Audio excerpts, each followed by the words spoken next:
Don't forget to subscribe and leave a comment on this video saying I subscribed. Let's get into it.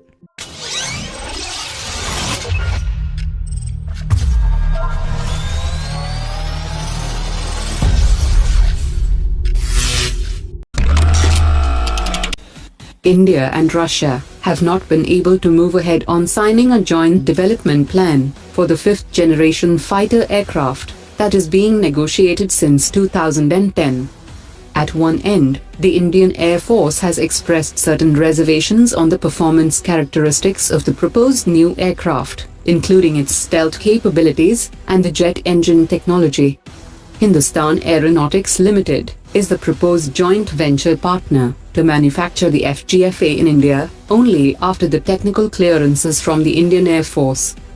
India has already spent $300 million on a preliminary design contract for the project with Russia that was completed in June 2013. The FGFA project is at a delicate stage, as it is believed that Russia has conveyed strongly that in case a decision is not taken within the coming months, Russia will continue with a different partner for the next generation fighter program. Even as the Defense Acquisition Council had cleared the global procurement of 72,400 rifles and 93,895 carbines on a fast-track basis for 3,547 crore rupees, the Armament Research and Development Establishment, DRDO, and the Ordnance Factory Board are jointly developing a 5.56 mm rifle. The rifle is in the process of development and is planned to be fielded for user evaluation trials in order to strengthen the Army's combat capability. DRDO is beginning the ground process to develop an air-launched version of its indigenous subsonic cruise system within the next 2 years. The air-launched variant will be similar to ground-based variant, and few changes will be made for operating it from the Su-30 Mki without requiring any modification on the aircraft. The Indian Navy is also interested on joining the program and have already discussed with DRDO on the possible development of naval variant of the system in the future.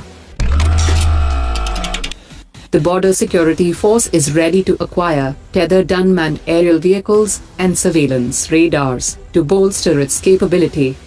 The tethered aerial vehicles are connected to a ground control station with a cable for continued power supply, as well as exchange of command and data. Though their mobility and the area of surveillance is restricted, such machines have greater flight endurance and can stay aloft for hours.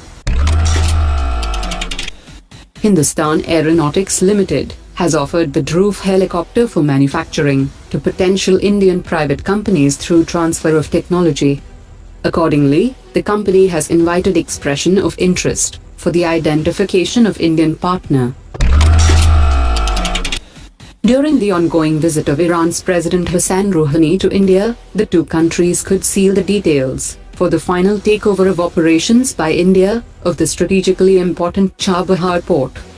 The Chabahar port is turning out to be a success story in the Indo-Iran relationship.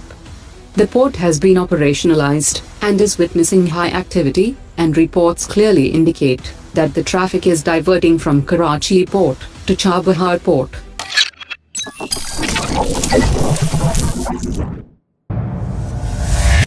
Lau-nched Nirb-hay Proje-ct.